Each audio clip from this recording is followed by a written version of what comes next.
Olá pessoal, sejam muito bem-vindos ao meu canal e hoje vamos abordar um tema muito específico e que pouca gente conhece, que são os processos de exclusão de militares das Forças Armadas. Fique comigo até o final, você vai ver o quão interessante é esse tema. Trata-se de um processo jurídico que pode levar à perda do status do militar e, nesse caso, garantir a legalidade e a disciplina dentro das instituições militares.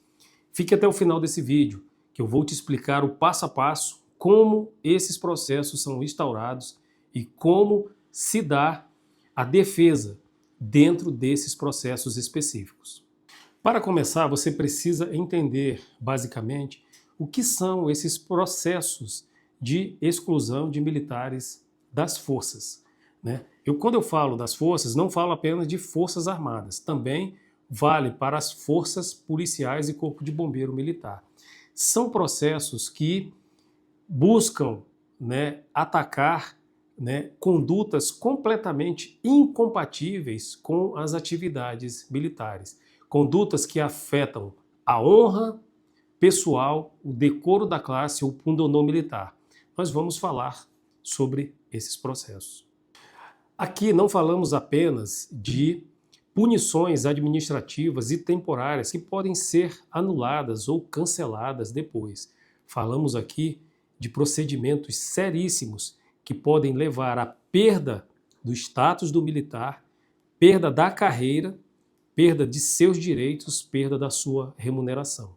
A abertura desses processos vai ocorrer quando o militar comete crimes graves, atos incompatíveis com a sua função, com a carreira das armas e outras condutas que, ao serem consideradas lesivas às atividades militares, decisões judiciais transitadas em julgado, decisões judiciais condenatórias em crimes graves, transitada em julgado, vai levar à abertura desses processos para a exclusão desse militar se ele, sendo praça, não vier como pena acessória.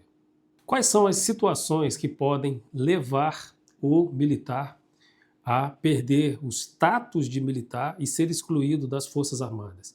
Normalmente são condenações em crimes como insubordinação, abandono de serviço, crimes de corrupção ou crimes contra as instituições militares, além de outros atos ilegais ou condutas incompatíveis com as instituições militares. Interessante você saber que essas condutas sempre vão atacar diretamente a ética militar, a honra pessoal, o pundonor militar e o decoro da classe. É por isso que, muitas vezes, quando essas condutas cometidas por praça não vierem como uma pena acessória na condenação criminal sofrida na justiça criminal militar ou na justiça comum, que seria para as praças a perda do cargo público, é a possibilidade, a porta para a abertura desse processo que leva à perda do cargo por um outro caminho. Uma questão muito importante que você deve saber é a diferenciação entre oficiais e praças nas Forças Armadas. Isso é um tema para um outro vídeo, mas só para você entender que há, na questão de exclusão das Forças Armadas, das forças auxiliares, a mesma situação quando envolve oficiais e praças. Então vamos lá. Quando há uma decisão judicial e nessa decisão judicial envolver uma praça, como pena acessória, o juiz pode decretar para essa praça a perda do cargo público, no caso, a perda da sua função, do seu cargo militar. Isso vale para as praças. No caso dos oficiais, a situação é diferente. Se houver uma condenação criminal a uma pena acima de 2 anos, o oficial não pode não pode perder diretamente o seu posto e a sua patente, que ocorre já em relação às praças com uma condenação criminal acima de 2 anos. Então essa é uma diferença básica que você precisa guardar agora. Existe o oficial, existe as praças. E nesse caso a gente vai falar depois do procedimento próprio que envolve o oficial e que envolve a praça quando a pena ela é abaixo de 2 anos, certo? Então entenda, o oficial nunca perde o posto e a patente dele por meio de uma condenação criminal direta, independente do patamar da pena. A praça, se tiver como pena acessória na sentença criminal condenatória a perda do cargo, ela já vai perder diretamente, né, a sua função, o seu cargo, o seu status de militar quando transitar em julgado essa sentença condenatória. No campo criminal, como funcionam esses processos quando envolve o cometimento de crime militar? A Justiça Militar da União ou a Justiça Militar Estadual são os órgãos competentes previstos na Constituição Federal para processar e julgar os militares que cometeram o crime militar. Como funciona basicamente esses processos? Certo? Então, primeiro, é oferecido uma denúncia pelo Ministério Público Militar. Essa denúncia será recebida pelo juiz. O juiz vai citar o acusado para que ele constitua um advogado e nessa citação, ao militar inicia a relação processual para que ele passe a responder por esse crime militar. Existe a fase de instrução. Antes da instrução, preciso dizer para você que há a possibilidade do oferecimento da defesa prévia. Então, a defesa prévia é uma peça importantíssima, talvez uma das mais importantes, porque se o juiz entender que a sua defesa prévia está bem fundamentada, ele pode já arquivar de plano esse processo contra você. Mas só para seguir, defesa prévia, depois vem a fase de instrução processual, onde são ouvidas as testemunhas arroladas pelo Ministério Público, se houver, as testemunhas arroladas pela defesa, o interrogatório dos acusados, nesse caso, você que é a última fase, depois é aberta a fase para apresentação de novas provas, novos quesitos, pedidos de perícia. Por fim, no processo penal militar, vem as alegações escritas. Primeiro, o Ministério Público faz a sua parte. Depois, a defesa apresenta suas alegações escritas. Eu preciso só deixar claro para você, no momento do interrogatório do acusado, é um momento importantíssimo que ele tem para, na presença do juiz, fazer também a sua autodefesa. É claro que ele precisa ser instruído. Então, voltando, terminada essa fase, alegações escritas do Ministério Público, alegações escritas da defesa, o processo vai concluso ao juiz para a sentença. Sentenciado o processo, se o juiz entender que há o cometimento de crime militar, se esse crime militar for para a praça condenada acima de 2 anos e tiver como pena acessória a perda do cargo ou da função militar, ao transitar em julgado será excluída da força. Se for oficial, pena acima de 2 anos, ainda há um outro processo que é a representação de indignidade e incompatibilidade, que é feita pelo Procurador-Geral de Justiça Militar, e nesse caso a Justiça Militar também vai analisar a conduta desse oficial, se ele tem condições de permanecer ou não nos quadros de sua força ou da força auxiliar. Quando não há um crime militar ou um crime comum que o militar esteja respondendo, porém ele possui condutas incompatíveis com o estamento militar, ele pode ser submetido a outros processos, que é o que a gente vai falar agora. O primeiro dele é o Conselho de Disciplina, que está regulado pelo Decreto 71 1500 de 1972. Esse processo que vai julgar as praças, vai julgar os aspirantes, os guardas marinhas, que possuem estabilidade assegurada dentro das Forças Armadas, a possibilidade de permanecer ou não nos quadros de sua força.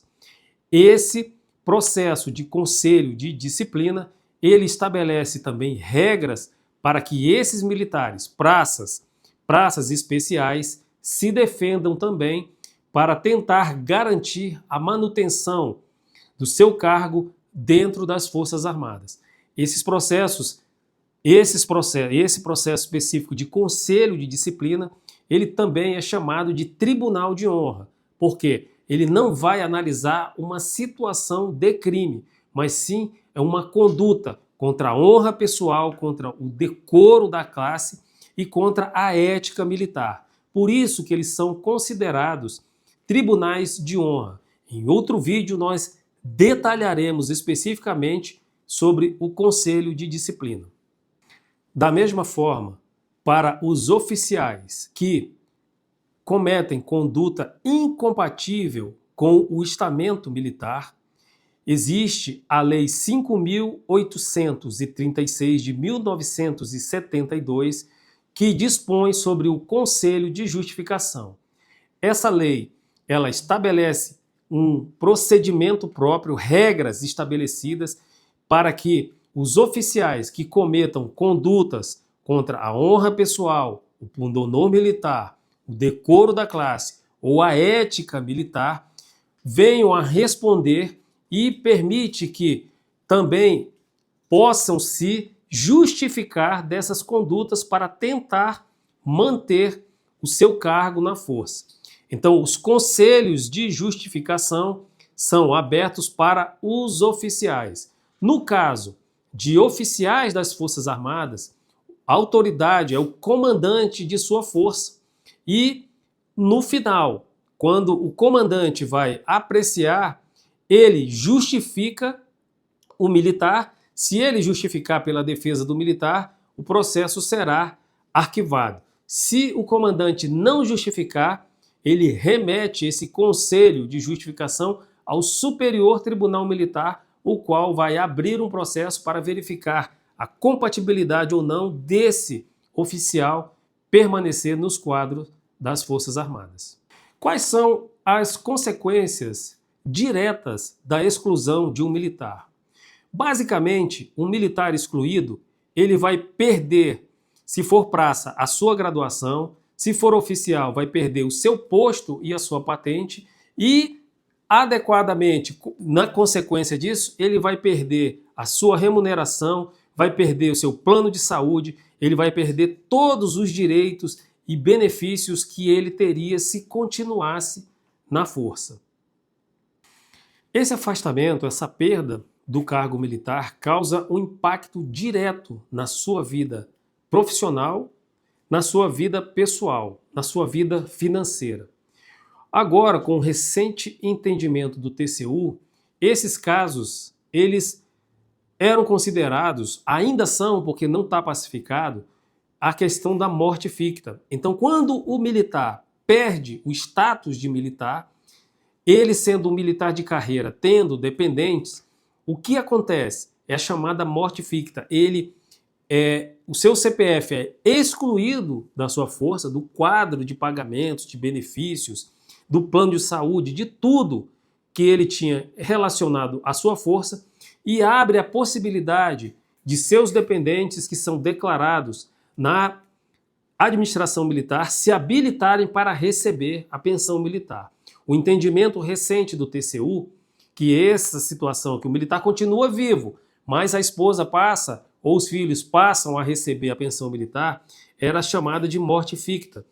O TCU entende que essa situação de morte ficta não foi recepcionada pela Constituição Federal. Ou seja, se acontecer de um militar, no entendimento do TCU, perder o seu status de militar, o salário dele não vai passar para os seus dependentes. Ou seja, a família vai sofrer, vai ter um impacto financeiro gigantesco, porque aquela remuneração que ele recebia mensalmente, a família não poderá mais receber enquanto ele estiver em vida.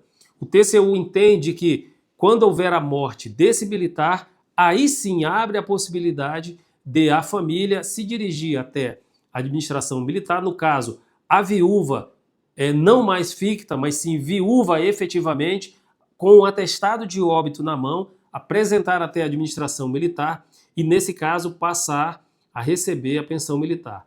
Preste atenção só numa situação. Se o militar ele tem 42 anos de idade e for excluído da sua força, nesse entendimento do TCU, se ele vier a morrer com 72 anos de idade, aí que a família poderá se habilitar à pensão militar. Ou seja, 30 anos depois que ele foi excluído da força, é que vai abrir a possibilidade de a viúva, se ela estiver viva, ou algum dependente, né, com direito a habilitar-se a receber essa pensão militar, é que vai poder usufruir dos benefícios de pensão militar. Para contextualizar, as Forças Armadas e as Forças Auxiliares usam essa forma de excluir esses militares, seja por meio de decisões judiciais, por meio de perda de posto e patente, por meio de conselho de disciplina ou conselho de justificação, como forma de manter a integridade de suas instituições e também de mostrar para a sociedade que essas pessoas que permanecem nos cargos como militares estão completamente comprometidas com as instituições, com as regras dessas instituições e principalmente com as questões de segurança nacional, de defesa da sociedade e de manutenção da ordem e da paz. Essas exclusões também servem para mostrar para a sociedade que as Forças Armadas, as Forças Auxiliares, não compactuam com atos ilegais, atos incompatíveis de seus membros. Por isso que esses processos são instaurados para que haja uma possibilidade de defesa e se o militar conseguir se justificar ou conseguir se defender dentro desses processos, não haverá a perda do seu cargo público. E também vai mostrar para a sociedade que, no aspecto de defesa, ele conseguiu integralmente manter a sua rigidez. Então, serve para que a confiabilidade da sociedade esteja sempre atenta e pronta para verificar, para fiscalizar os atos dos integrantes dessas instituições armadas. Se você tem interesse em entender mais sobre o direito militar ou sobre os crimes militares de forma específica e como funcionam os processos nesse âmbito, deixe o seu comentário aqui embaixo. Ele é muito importante para eu poder analisar e depois produzir novos conteúdos dentro do seu interesse. Também é possível falar sobre a peculiaridade do direito militar. E, nesse caso das peculiaridades do direito militar, existem questões que somente quem viveu, quem conhece, quem esteve dentro da caserna vai poder explicar para você. Nessas questões também nós poderemos trazer julgamentos mais recentes proferidos com as decisões proferidas pelo Superior Tribunal Militar. Deixe o seu comentário, ele é muito importante. Antes de finalizar, eu preciso deixar claro para você que esses temas que envolvem a perda do status de militar, seja das Forças Armadas, seja das Forças Auxiliares, ele é um tema muito técnico, muito específico, mas também ele permite o direito à ampla defesa e o contraditório. Muitas decisões administrativas que excluem os militares das Forças Armadas, das Forças Auxiliares, por perda do posto, perda da patente, por perda do cargo militar, são questionadas judicialmente e às vezes a própria justiça reforma essas decisões, determinando a reintegração do militar à força. Então, assim, se você está passando por um problema ou uma situação, ou conhece alguém que passa por um problema como esse, mande esse vídeo, compartilhe esse vídeo com essa pessoa. A defesa técnica, a orientação jurídica, o apoio, o cuidado, tanto do militar quanto de sua família, é fundamental num processo como esse. Então, gostou desse vídeo? Se inscreva no canal, aperte no sininho para receber essas novidades, que todos os dias estamos publicando vídeos novos como esse aqui. Eu sou César Freitas, advogado, mestre em Direito, especialista em Direito Militar, coronel da reserva do Exército, e o meu escritório tem sede em Brasília, mas nós atuamos no Brasil todo. Até o nosso próximo encontro. Até o próximo vídeo. Até o nosso próximo vídeo.